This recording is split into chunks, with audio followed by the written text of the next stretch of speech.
예, 국민의힘 박준태 의원입니다. 공수처장께 묻겠습니다. 화면 좀 봐주시죠.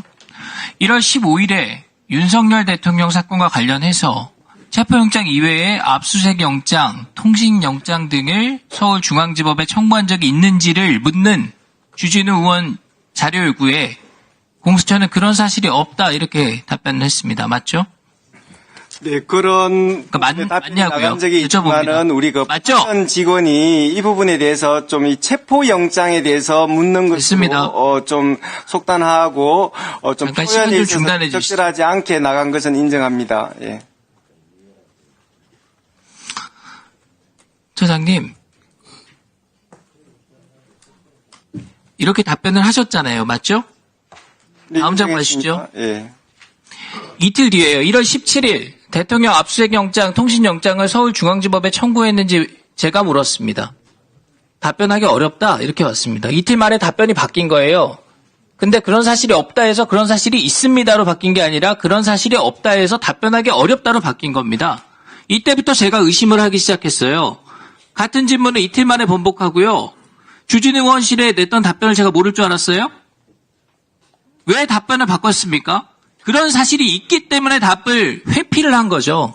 왜 회피를 했습니까? 좀 그런 부분에 이게 문제가 될 수 있다는 걸 알고 있었기 때문에 거짓말을 한 거죠.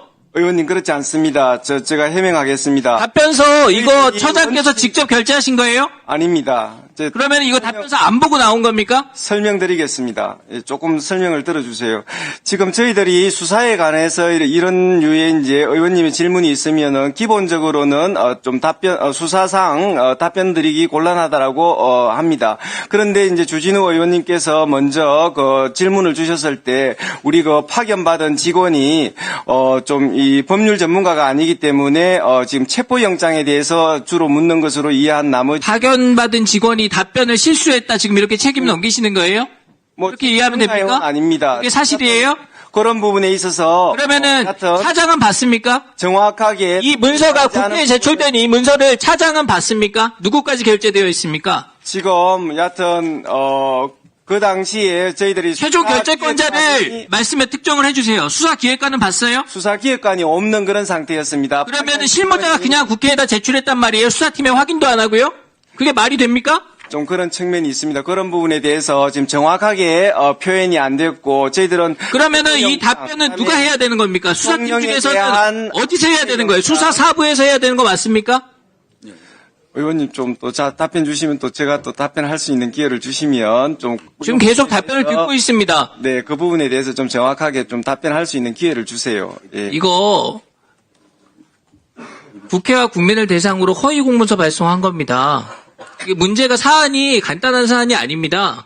의원님 그에 대해서 해명하겠습니다. 12월 9일 날 제가 법사위에 출석해가지고 자, 다른 거 물어볼게요. 충분히 들었고 다른 거 경찰하고 물어볼게요. 이 중복 들어보세요. 청구가 영장이 기각된 사실을 제가 법사위에 대통령 체포영장 말씀드리겠습니다. 서울중앙지법에 신청한 적 있습니까? 없습니까? 다시 한번 대통령 체포영장 서울중앙지법에 신청한 적 있습니까? 없습니까? 자, 지금 아까도 말씀드렸는데 체포영장을 중앙지법에 신청한 적이 있습니까? 없습니까? 피의자를 윤석열 대통령으로 한 체포영장이 12월 6일에 들어간 것은 맞으나 그 체포영장에는 피의자 윤석열 대통령을 대상으로 하거나 그다음에 아니 대통령 체포영장이 아니라 압수수색영장, 제가 말씀드립니다. 통신영장 말고 대통령 체포영장을 서울중앙지법에 신청한 적이 있느냐고요. 체포영장에 대해서는 서부법원에 처음으로 청구되었고 그 간단한 얘기를 왜 이렇게 길게 하세요? 됐습니다.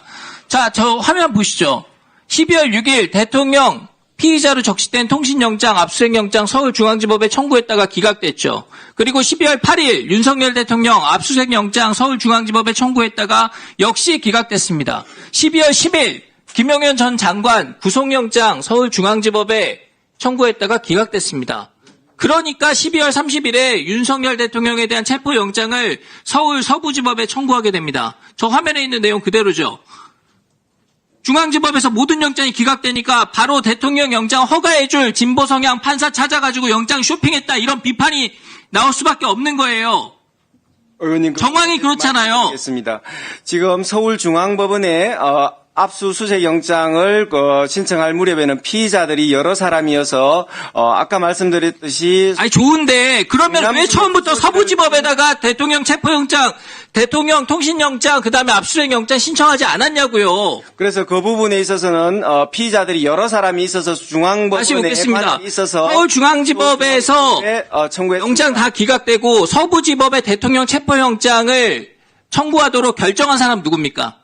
처장께서 직접 하신 겁니까? 수사팀 의견입니까? 저희들이 다 우리 지금 수사팀과 저희들이라는 게 처장께서 결심하신 거예요? 아니면 수사팀 의견을 그냥 수사팀이 판단해서 한 겁니까? 뭐 어떤 공수처장의 결단이 필요 없고 관할 규정에 따라 가지고 그러니까 처장께서 미리 보고받고 승인한 겁니까? 아닙니까? 수사진과 저가 다 나름대로 의사결정에 관여를 해서 그럼 처장께서 결정했다 이렇게 보면 됩니까?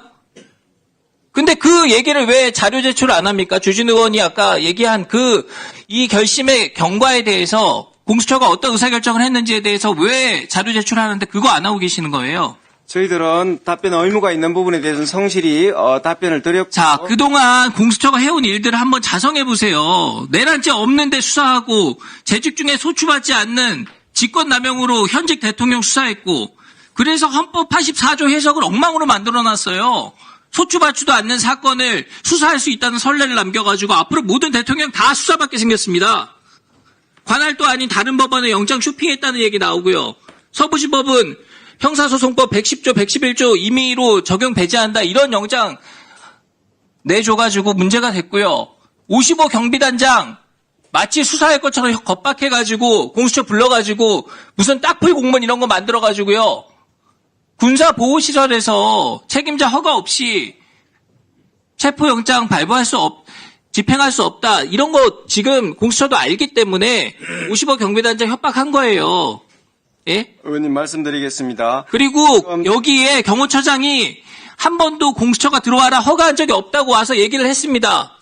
좀 답변할 기회를 주세요. 예, 제가 답변 드리겠습니다. 지금 정당하게 발부된 체포영장, 그 다음에 또 정당하게 집행된 체포영장에 대해서, 체포영장의 발부나 집행에 대해서 그 법 절차 내에서 다투는 것은 모르겠으나, 그것이 지금, 마땅치 않다는 이유만으로, 그것이 불법이다라고 비난하는 것은 법치주의의根幹을 해치는 그러한 발언이라고 보고요.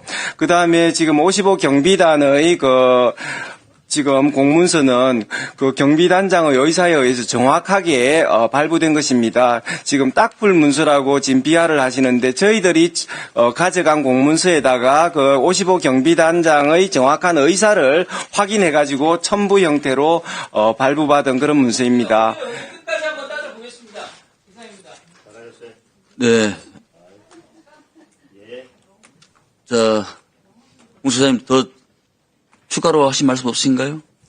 네, 지금 저희들이 여러 차례에 국회에서 나오고 또 여러 가지 답변을 통해 가지고 저희들이 한 체포영장의 발부나 그다음에 공문서의 발급 여러 가지에서 적법 절차상 전혀 문제가 없는 것을 여러 가지 설명을 드렸고 또 공수처로서는 더 독립된 수사기관으로서 무엇보다도 지금 적법 절차의 원칙을 준수하기 위해서 많이 노력했습니다. 그런 부분에 대해서 의견을 피력하시는 것은 좋은데 독립수사기관의 여러 가지 위상을 해하는 또 사실에 근거하지 않은 그런 비난은 과도한 비난은 저로서는 좀 감당하기 힘듭니다. 네.